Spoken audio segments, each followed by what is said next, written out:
उस रात गांव की हवा में कुछ अजीब सा भारीपन था। न अंधेरा नया था, न सन्नाटा, लेकिन डर जैसे हर सांस के साथ भीतर उतर रहा था। पीपल के पेड़ की पत्तियां बिना हवा के हिल रही थीं और शमशान की ओर जाने वाली पगडंडी से ठंडी लहरें उठकर लोगों की रीढ़ में सिहरन भर रही थीं। गांव का नाम धर्मपुर था, शांत, छोटा और बाहर की दुनिया से कटा हुआ।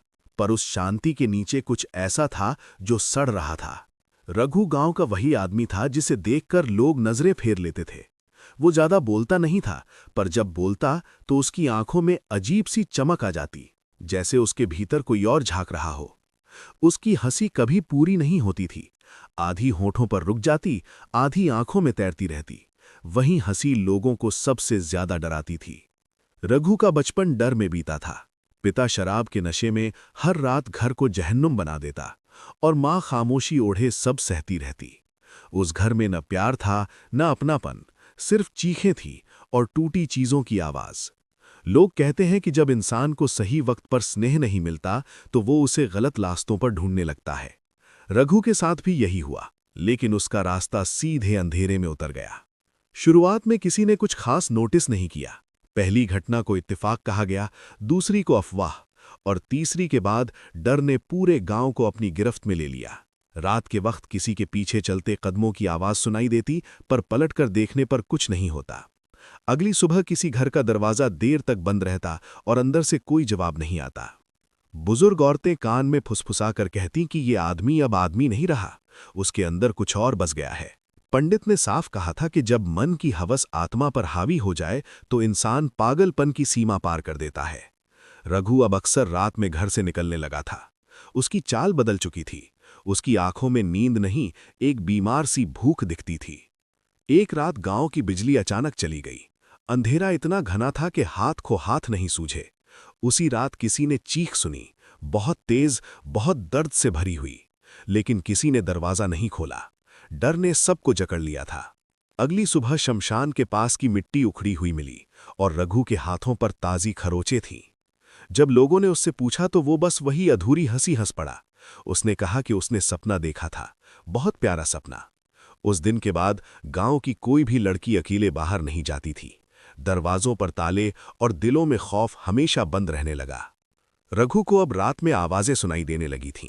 आवाजें जो उसे बुलाती थीं, उकसाती थीं, कहती थीं कि जो तुझे चाहिए उसे ले ले। वो जानता था कि ये सब गलत है, लेकिन जब हवस पागलपन बन जाए तो सही और गलत की आवाज बहुत धीमी पड़ जाती है। एक रात वो पीपल के पेड़ के नीचे खड़ा था। चांदनी में उसकी परछाई अजीब तरह से फैल रही थी। अचानक उसे लगा जैसे परछाइयां इंसानी शक्ल लेने लगी हों। किसी ने उसके कान में फुसफुसाकर कहा कि अब पीछे मत हटना। उसकी आंखें लाल हो गईं, सांसें तेज हो गईं और उसी पल उसकी इंसानियत जैसे पूरी तरह टूट गई। अब गांव में मौत का साया साफ महसूस होने लगा था। हर कोई जानता था कि कुछ बहुत बुरा हो रहा है, लेकिन कोई नाम लेने की हिम्मत नहीं कर पा रहा था। पुलिस आई, पूछताछ हुई, पर सबूत नहीं मिले। रघु हर बार बच निकलता, पर पाप का बोझ हल्का नहीं होता। रघु के सपनों में अब चेहरे आने लगे थे, खामोश चेहरे जो उसे घूरते थे, सवाल करते थे। वो रात में चीख कर उठ जाता और खुद से कहता कि उसने कुछ नहीं किया, लेकिन दीवारों से टपकती अंधेरी स्याही जैसे एक ही शब्द लिख रही हो, झूठ। एक रात उसने आईने में खुद को देखा। अचानक आईना फट गया। उसके पीछे एक काली परछाई खड़ी थी, खोखली आंखों वाली। उसने भारी आवाज में कहा कि अब तेरा समय है। रघु चीख भी नहीं पाया। अगली सुबह रघु गायब था। उसका घर खुला पड़ा था और अंदर से अजीब सी बदबू आ रही थी, डर और सड़ंध की मिली-जुली। शमशान में उसकी लाश मिली। शरीर पर वही खरूंचें थीं जो कभी औरों पर पड़ी थीं। उसके चेहरे पर वही अधूरी हंसी जमी हुई थी।